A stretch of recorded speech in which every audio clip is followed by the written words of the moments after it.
Good morning. My name is David, and I'll be your conference operator today.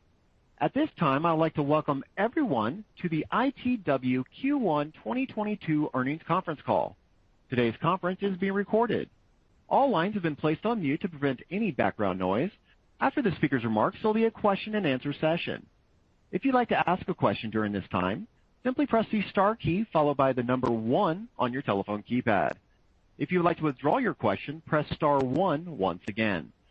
For those participating in the Q&A, you'll have the opportunity to ask one question and, if needed, one follow-up question. Karen Fletcher, Vice President of Investor Relations, you may begin your conference. Thank you, David. Good morning, everyone, and welcome to ITW's first quarter 2022 conference call. I'm joined by our Chairman and CEO, Scott Santi, and Senior Vice President and CFO, Michael Larsen.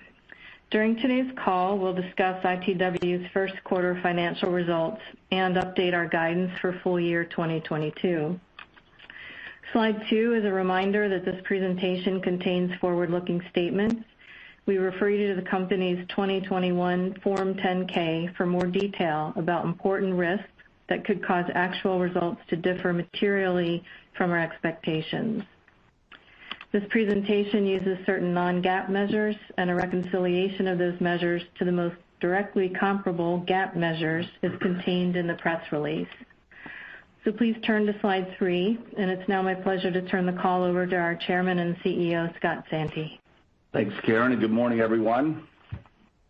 We have talked often about the fact that the core focus of our enterprise strategy is to leverage the performance power of the ITW business model to consistently deliver top-tier performance in any environments. And our teams around the world continue to do an exceptional job of doing just that, as evidenced by the 11% organic growth and 23% operating margins that they delivered in Q1. In the quarter, we saw continued strong demand almost across the board, while input cost inflation and supply chain issues remain challenging, to say the least, and our business has responded. Across the company, we continue to leverage the advanced supply capabilities inherent in our 80/20 front-to-back operating system to support our customers and execute our Win the Recovery strategy to accelerate profitable market penetration and organic growth across our portfolio. Many of our businesses continue to receive strong feedback from their customers that their current delivery performance is truly differentiated and that they are being awarded additional share as a result. And despite another step up in input cost inflation in Q1, we more than offset cost increases on a dollar-for-dollar basis in the quarter. Looking ahead at the remainder of 2022, based on our first quarter results and projecting current demand, supply rates, and all known cost increases through the balance of the year, we are raising our guidance for full year 2022 organic growth to 8.5% at the midpoint, and GAAP EPS of $9.20 at the midpoint, which is 14% earnings growth year-over-year, and would be an all-time record for the company.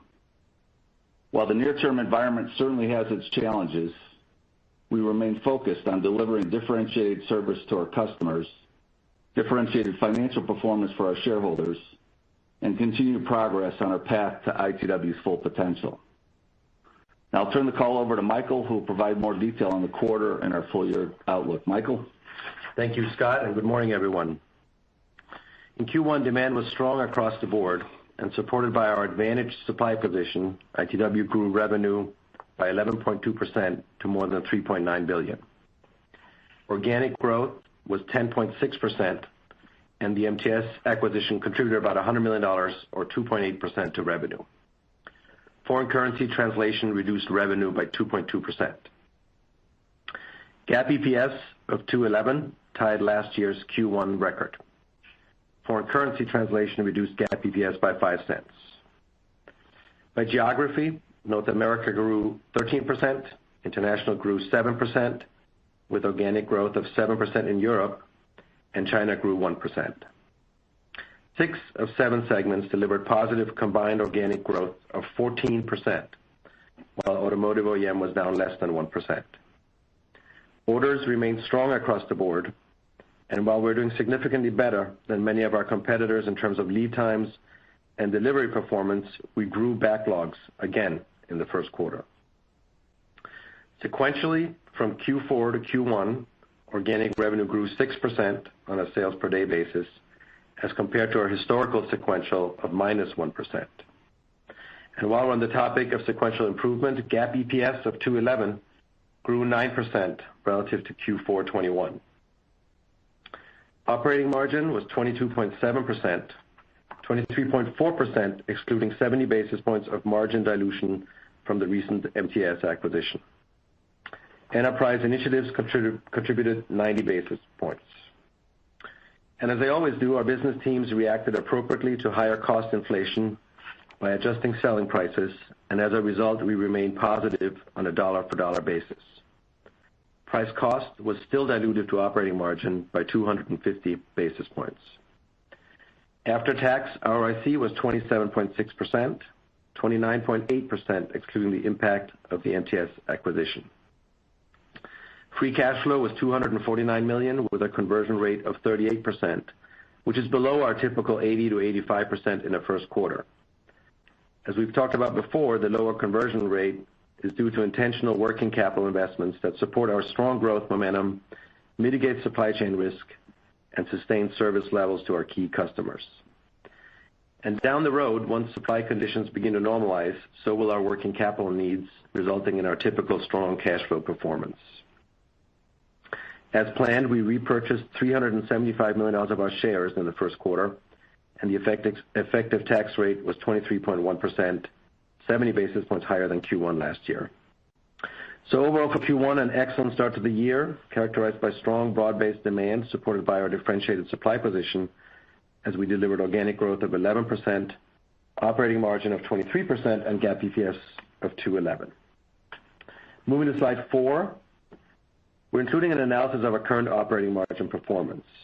Reported Q1 operating margin was 22.7%, but there are three factors pressuring our margins in the near term, starting with 250 basis points of margin dilution impact from price costs. At some point in the future, when raw material costs begin to normalize, we expect the margin impact from price cost to turn positive, and that we will fully recover the margin differential. Second, Q1 was also the first full quarter of the recent MTS acquisition, which, as expected, diluted margins by 70 basis points. As we've talked about before, it will take us a few years to fully implement the ITW business model in MTS and get the business growing organically at ITW caliber margins and returns. Finally, we had slightly higher restructuring associated with 80/20 front-to-back projects, which impacted margins by 20 basis points. And the point here is that our core operating margins are currently running around 26% plus, which is closer to what we would expect from ITW in a normal environment and not far from our pre-pandemic target of 28% plus. And also further evidence of our continued progress on enterprise strategy-driven structural margin improvement through the pandemic. If you recall, 2019 pre-pandemic margins were right around 24% versus 26% on a core run rate basis here in Q1. And as we've said before, we have full confidence in our ability to deliver sustained above-market organic growth at 30 to 40% incremental margins, and as a result, we will continue to expand operating margins as we grow. Moving on, Automotive Oem was the only segment that didn't grow this quarter, with organic revenue down a little less than 1%, much improved compared to being down 16% in Q4 21. By geography, North America grew 3%, Europe was down 11%, and China grew 12%.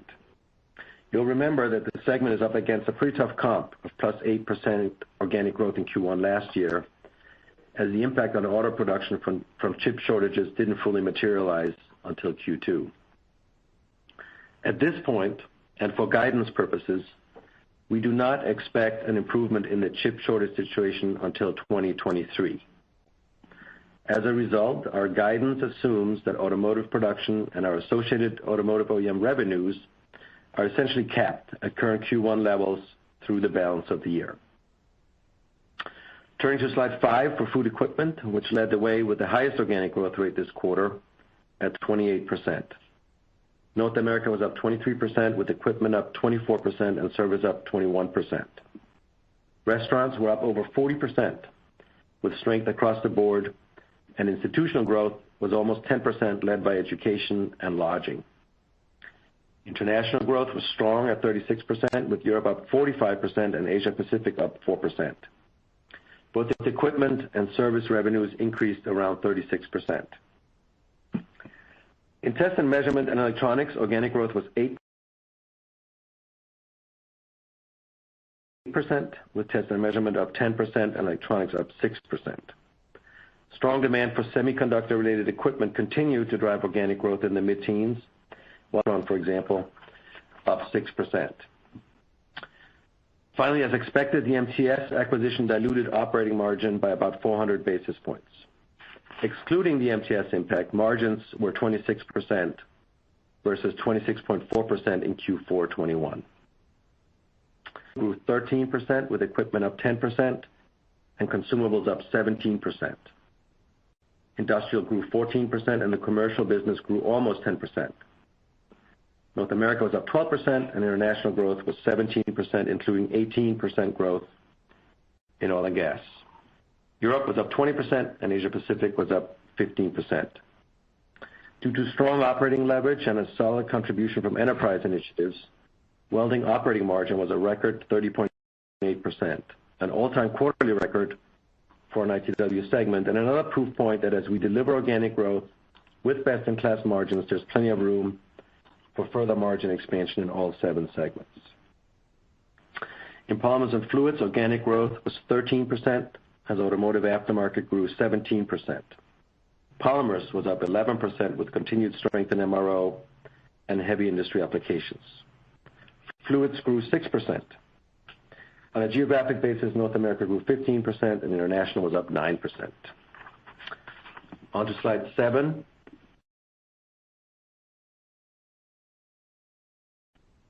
Construction delivered strong organic revenue growth of 21% as North America grew 32%, with residential up 36% and commercial up 15%. Europe grew 16%, and Australia and New Zealand was up 10%. While construction margins were impacted by rising steel costs, operating margin was still a solid 24.7%, with strong volume leverage and a meaningful contribution from enterprise initiatives. Specialty organic growth was 1%, with North America up 7%, while international was down 9%. With that, let's turn to slide 8 for an updated view of our full year 2022 guidance. And based on our Q1 results and projecting current levels of demand through the balance of the year as per our standard approach to guidance, we are now projecting organic growth of 7 to 10% and total revenue growth of 8.5% to 11.5%.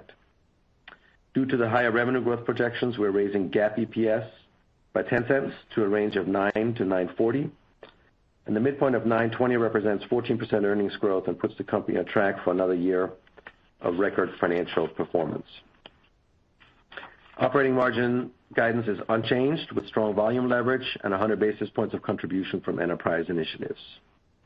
When it comes to price cost, our operating teams will continue to more than cover inflation on a dollar-for-dollar basis. And as usual, our guidance includes all known cost and price increases as we sit here today. We expect strong free cash flow growth of 10 to 20% year over year, with a conversion rate of 85 to 95% of net income. As we've talked about before, this is below our target of 100% plus because of our decision to invest in the working capital necessary to support the company's strong growth, mitigate supply chain risk, and sustain service levels to our key customers. Finally, we are on pace to repurchase 1.5 billion of our shares. We continue to expect an effective tax rate of 23 to 24%. So in summary, Q1 was another quarter of high-quality execution in a very challenging environment. And as a result, we're off to a solid start and raising both our organic growth and EPS guidance for the full year. So with that, Karen, I'll turn it back to you. Okay, thanks, Michael. David, let's open up the lines for questions, please. Absolutely. At this time, I'd like to remind everyone, in order to ask a question, press star, then the number 1 on your telephone keypad. We'll pause for a moment to compile the Q&A roster. We'll take our first question from Scott Davis with Melius Research. Your line is open. Good morning, guys. Good morning. Thanks for making an uneventful quarter versus what we've seen in some other places. Oh, you're welcome. Well, couple little things here. I mean, first, on your guidance implies kind of or perhaps doesn't apply, but you're not forecasting additional inflation. Does that mean that you've seen kind of some plateauing in the supply chain price increases in materials, et cetera?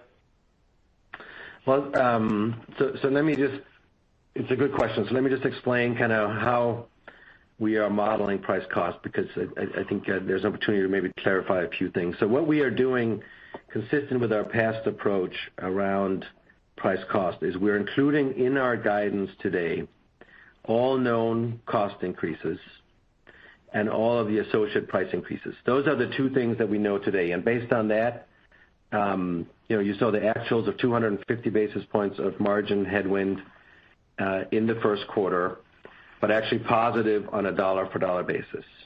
As we project into the future, based on what we know today, that 250 basis points is going to become less of a drag on a go-forward basis and maybe even turn slightly positive in the back half of the year. Okay? So that's what we know. What we don't know, and that's to your question, what are the additional cost increases going to be? We don't know as we sit here today. We have not seen anything to really suggest that inflation is slowing down, but we do know that our operating teams will offset any cost increases with price on a dollar-for-dollar basis. And so therefore, EPS neutral, which is the really important point here, but obviously that will create additional top-line growth, but it will also put pressure on margins as this additional top-line growth comes through at essentially no incremental margin, if that makes sense. So hopefully that answers your question. So that's what's embedded here. Everything we know as we sit here today is included in our guidance. Additional inflation will be offset, on a dollar-for-dollar basis, and to the extent that happens, that will put some further pressure on margins. And so hopefully that answers your question. That's totally fair.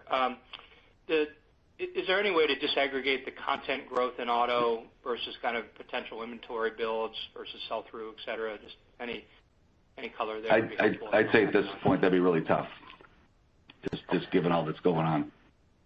Yeah, I agree with that. I would just add, I think it's a tough number, and it doesn't make a lot of sense on a quarterly basis. I think in terms of long-term, we're highly confident that we're outgrowing the underlying market, by 2 to 3 percentage points.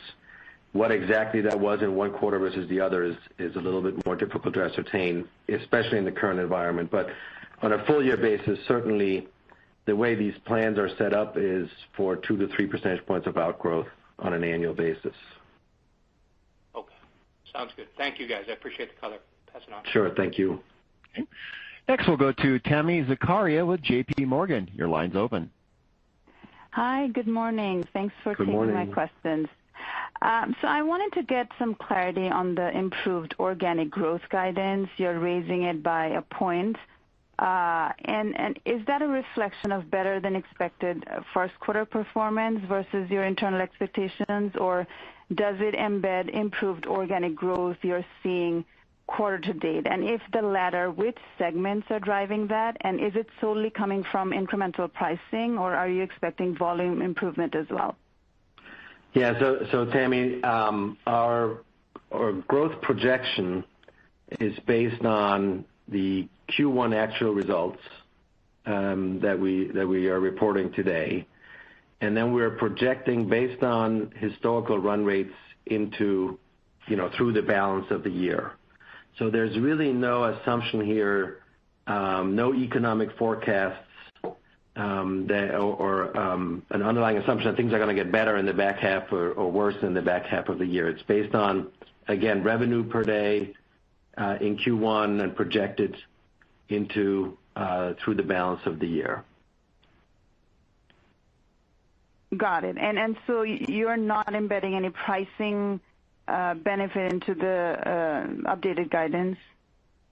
No, I think the only pricing that is included in our guidance is what we know as of today. So we know what price increases we have actioned and announced, and so that is known. But any further increases beyond that would not be included in our guidance as we sit here today.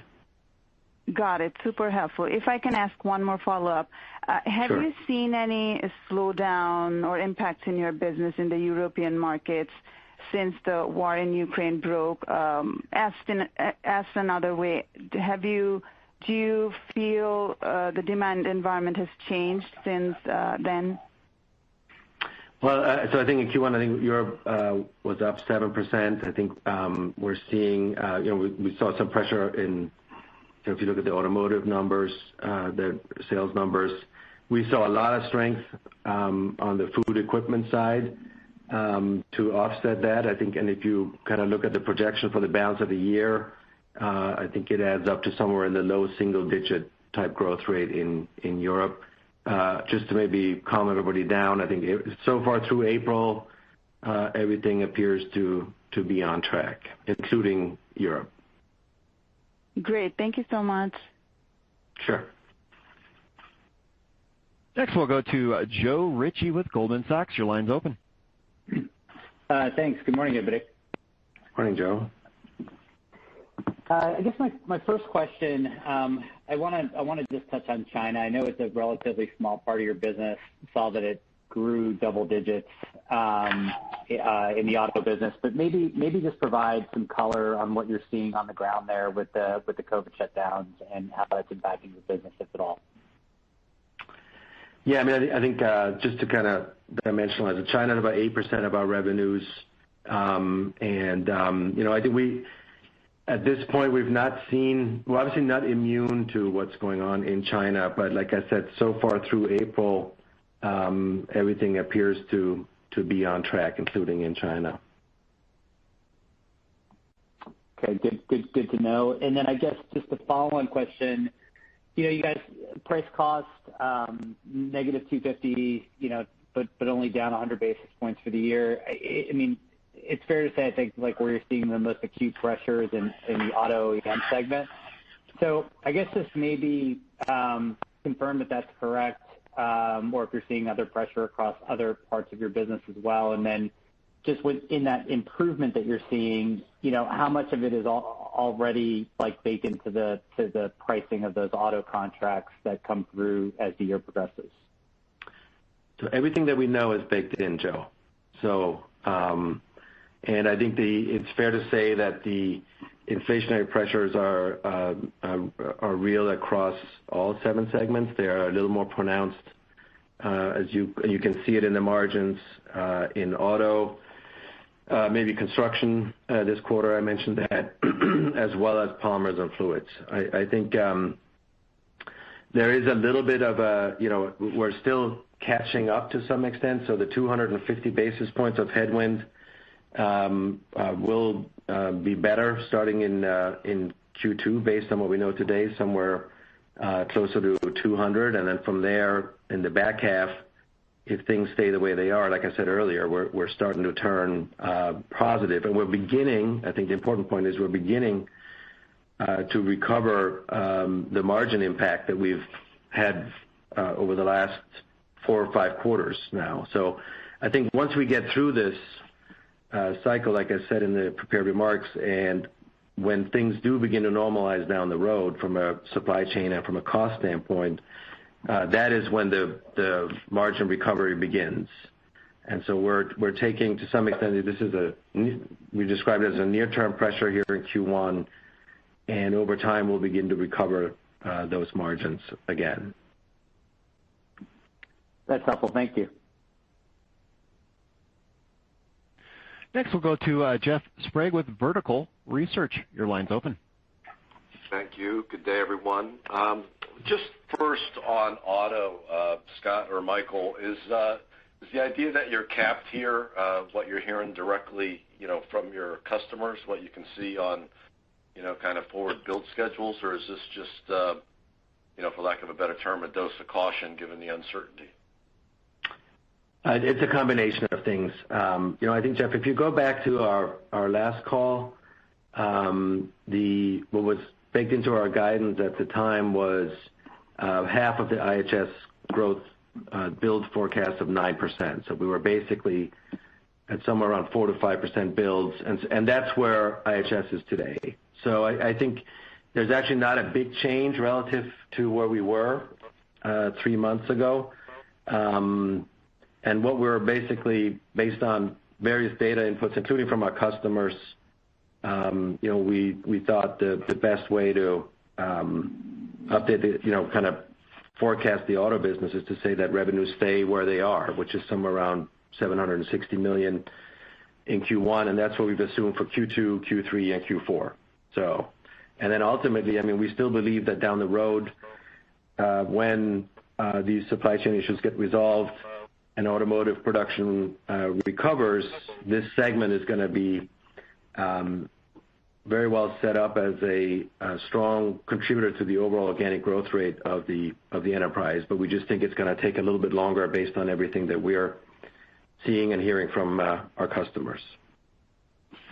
Understood. And then just back on price, understanding that what you know is embedded in the guide, but if we think about the point addition to the organic growth guide, I suspect all of that, maybe even more than 100% of it, is price. Could you just give us a little color on that? Well, so I think you tried this on the last call to get me to tell you a little bit more about price versus volume. So, and just to reiterate, these are best estimates, so I can't give you a lot of detail other than I can tell you that there is volume leverage on the 1% revenue growth increase, and that's really the 10 cents a share that we're adding to our guidance. Okay, so it is not. From that, you can infer it's not all price. It's a combination of things. Okay, no, understood. Thank you for the color. Sure. Thank you. Next, we'll go to Andy Kaplowitz with Citigroup. Your line's open. Good morning, everyone. Andy. Scott or Michael, so I know you probably don't want to update us on your segment revenue growth expectations, but outside of auto, where you already gave a specific guide, it looks like food equipment and construction accelerated versus your run rate, specialty products maybe weakened a bit. Is that a fair characterization of where revenue growth is moving versus your original forecast? And can you give a little more color regarding what you're seeing in specialty products that's maybe holding down that business a bit? Segment. Yeah, I think I heard your first part. Well, the second part was, what did you say slowed down? Specialty.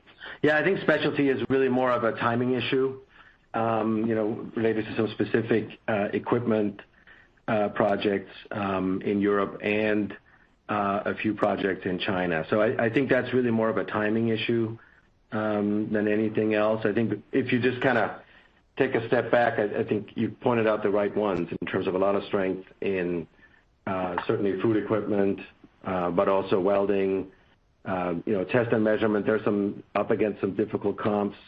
Construction, there's certainly a lot of positive momentum really across the board. And what does not come across, and we've talked about this before, we're not a backlog-driven company, but in the segments that are more exposed to the capital equipment space, so that would include test and measurement, welding, food equipment, we are building significant backlog. And really, despite the fact that we are performing, like I said, at a high level relative to our competitors, we're building substantial backlog that's not showing up, obviously, yet in our revenues. And Michael, you obviously had a large number in construction. Specifically, you mentioned North American renovation, I think up in the low 30% range. It's been going on for a while here, but this was, a big number and getting stronger despite sort of concerns about rising rates. So are you taking share there? Is it just a lot of activity and sort of visibility going forward here in 22? Well, I think, as you know, there's still a lot of strength in the U.S. housing market, and that's where you saw these residential remodel numbers up 36%. And included in that is also some meaningful share gains based on what we're seeing in portions of that business where it's difficult to supply the market. We're taking advantage of our supply position to take share. The commercial side, 15, that's a smaller part of the business. And then really on a geographic basis, it's not just North America, but it's also, Europe up 16%. For example, the UK up 20%, and then Australia and New Zealand still delivering a solid 10%. So it's pretty broad-based. And again, we're modeling based on run rates. And so we have not seen anything to suggest that the market is slowing down at this point. Appreciate the color. Sure. Next, we'll go to Nigel Coe with Wolfe Research. Your line's open. Thanks. Good morning. And thanks for leaving lots of time for, good morning. It's actually great that you give so much time to Q&A, so thanks. So I wish other companies would do this. So I know you don't like to talk about price, and I know Jeff took a crack at the question, but if I just put through the margin dilution from price cost, and it seems neutral, then I get to a 9-10% type price impact.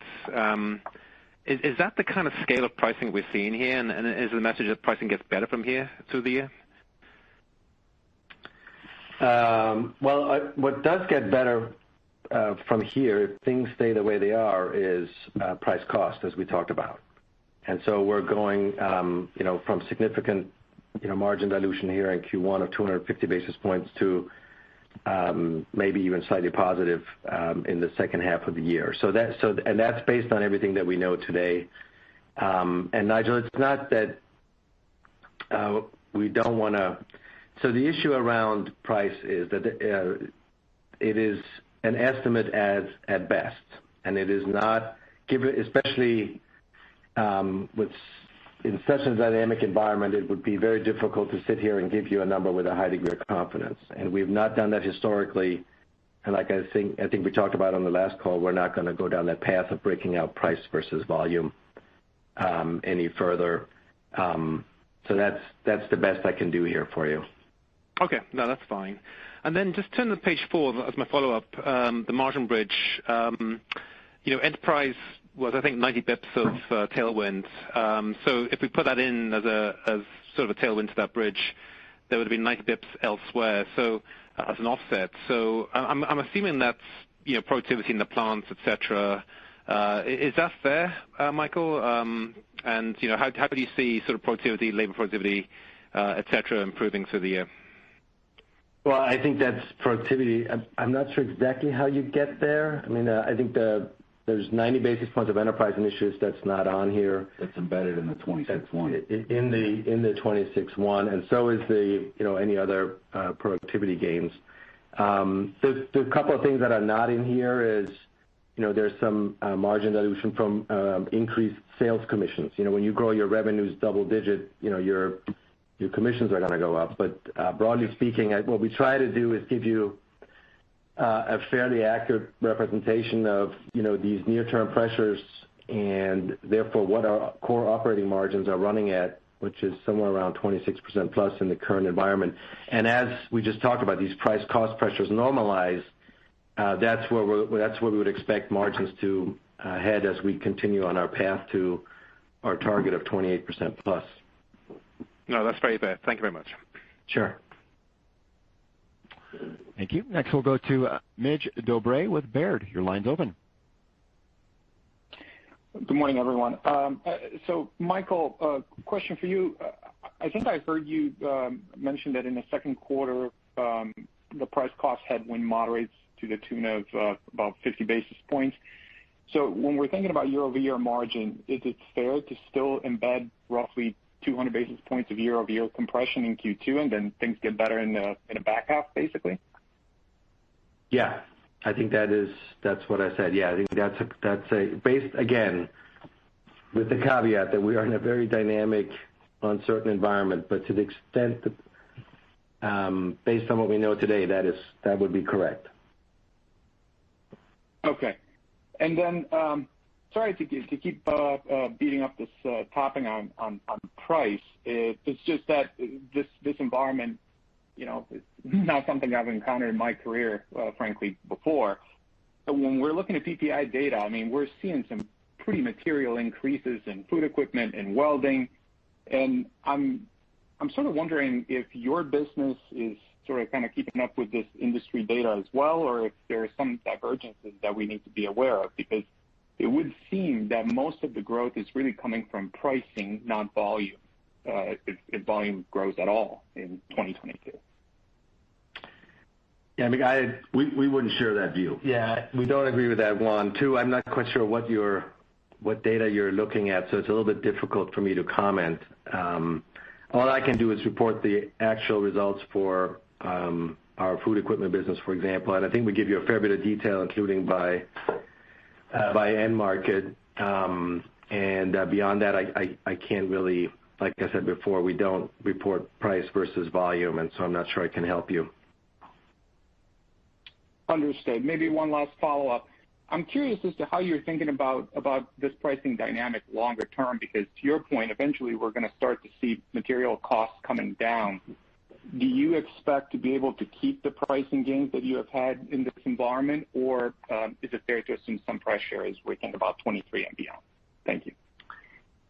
Well, so I think let me just start by saying that our customer relationships are strategic, long-term relationships. We're not trying to maximize price. We're trying to serve our customers and make sure that we get paid for offering a really differentiated product, service, or solution. So we've always had pricing power in these businesses. I think ultimately these are going to be discussions with customers when costs start to normalize, and there might be a few exceptions, but by and large, we expect to hold on to these price increases to recover the margins, like I said earlier.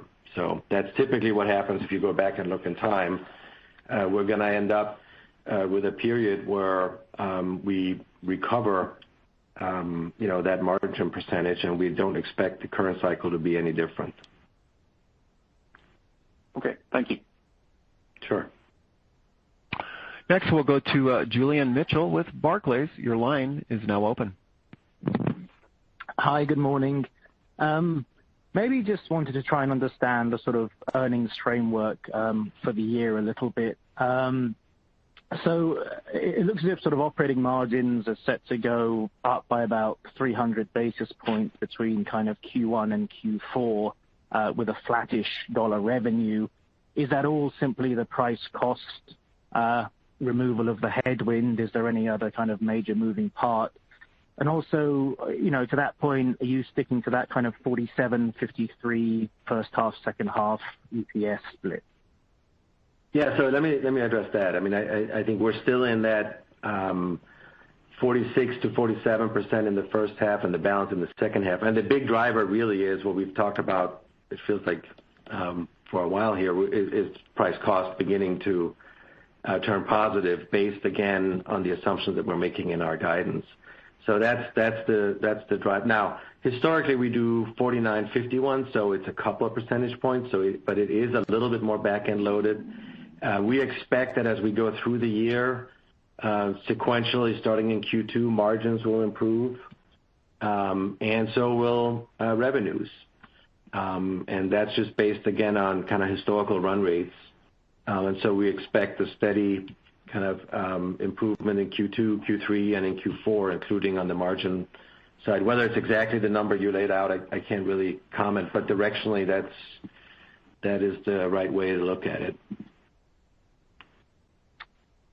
Thanks, Michael. And then switching to the balance sheet, which I don't think has been touched on yet, and maybe some customer element as well. But your inventories are up, I think, almost sort of 50% year on year and up 10% plus sequentially in Q1. Just kind of trying to understand, when do you think that starts to level out? And, this major sort of inventory build that you're seeing, how sure are you that you're not seeing the same phenomenon across your customers and channel partners as well, with obviously some risk to that if we do see final demand slow down? Well, so I think if you look at our inventory levels, we're running at about 3 months on hand. Our historical is 2 months, and so we have an extra month of inventory on hand, and I think we've been very clear about why that is. It's to mitigate supply chain risk, it's to take care of our customers, and ultimately to win this recovery and take share at a point where our competitors are maybe not able to service our customers. So that's the vast majority of these inventory increases. Just kind of maybe a little housekeeping. If you look at our conversion rate here in Q1, the difference between the 38% and the 80 to 85 is about $300 million of working capital. Very intentional investments we believe, a really smart use of our balance sheet. And you saw the top-line growth, right, at 11% organic this quarter. That, I would argue, would not have happened if we'd not taken this approach starting really last year to make a conscious decision to invest in inventory. And then obviously receivables will go up as you grow, double digit. Ultimately, we don't see any reason why structurally, when supply chain begins to normalize, both from an availability standpoint and also from a cost standpoint, that we will go back to 2 months on hand.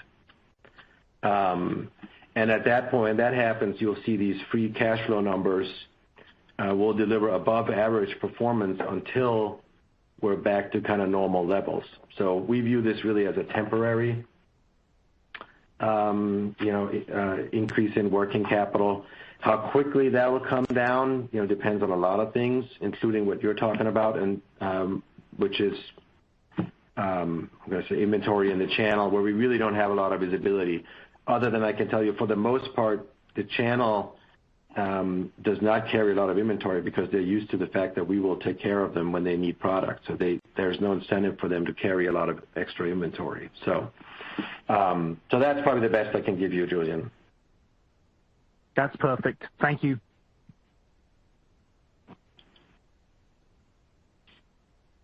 That concludes today's question and answer session. Thank you for your participating in today's conference call. All lines may now disconnect.